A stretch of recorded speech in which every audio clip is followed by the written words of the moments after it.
Hey, CBS fam, your boy Mookie coming at you here with some Saturday morning betting tips for you. Hopefully, you don't need them to earn your money back after your payday because Xavier won big. I got in on that action. Great to have some silverware, not to mention some coin in my pocket as a result of it. Also, want to give a shout out to the best winning basketball program in college history. That's right, coming out of UConn. They're women.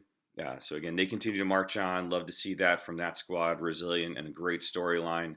Um, I'm not allowed to talk about the World Cup today, so we're going to dive right into it. We'll make some college basketball picks for you and get you all sorted out for this evening's games. First off, we got Nova and Kansas. First of all, I just want to call out, man, there is some recency bias with Kansas right now. People are loving them for some reason. But this whole tournament, top seeds really haven't looked like top seeds. None of them have been dominant, and Kansas is no exception. They've let teams back in, especially a cold shooting Providence team when they are up big. So again, they don't look like they're in a spot really where I want to take them easy, and especially a game that's going to be knock them down, drag them out, defensive struggle. It's going to be a low scoring affair. So again, there's also the scenario where it's going to be vulnerable to short runs. So a 6-0 run can really swing the momentum in a game like this, where we're expecting it to be under the number as well. So I would say take Nova getting 4.5. If you can bet that up to 5.5, I'd feel even better about that. Just because, again, I think they're going to go ahead and sneak up and surprise some people. Even if they go down, it's not going to be by that much. So again, take Nova getting those points and then hammer the under.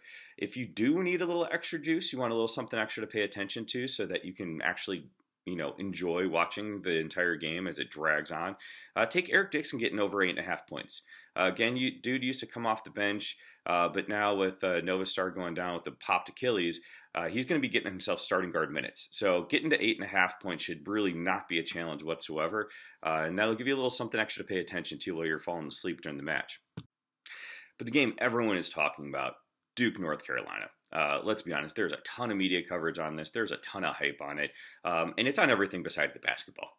So again, pay attention to the actual facts and the game plans going on here. There's been a lot of time since the teams last played and Duke got waxed on senior night. But there's also been a lot of time that they've had off preparing for this game. And I think that favors UNC because, again, both teams made adjustments after that game as they headed into the tournament that really, I think, set them up for the deep runs that they've had. But in a way, this also favors North Carolina because they're already able to adjust to Duke's adjustments after Coach K got embarrassed on his home floor. All the smart, all the intelligence leans towards North Carolina. All the analysts, all your gambling experts, including Stanford Steve out there at the floor letter, are taking the Tar Heels. And it makes a lot of sense. They've owned the paint this tournament. They've only given up 90 points in the paint the entire March Madness tournament.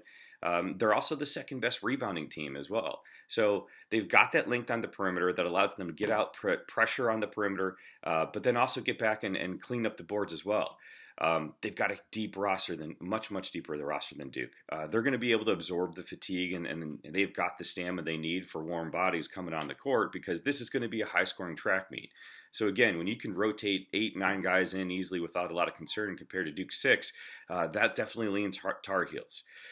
So because of that, we're going to go ahead and take Duke because that's just what makes sense, right? When all the math and all the common sense logical things point towards North Carolina, we're going to pick with our heart and we're going to go with Coach K riding off in the sunset with that championship. Nothing's going to stop him. Everything's rigged towards that anyways. So we're taking Duke hands down straight up on the money line. To recap real quick then, we're going to go ahead and take Nova getting 4.5. Look for 5 if you can get it. We're also going to take that under at 134. And then for a little extra fun, Eric Dixon getting over 8.5 points. Once again, we're going to take those Blue Devils straight up in the game against North Carolina. We're also going to crush that over 151. I'd go as high as 157 with that one and still feel comfortable with the over.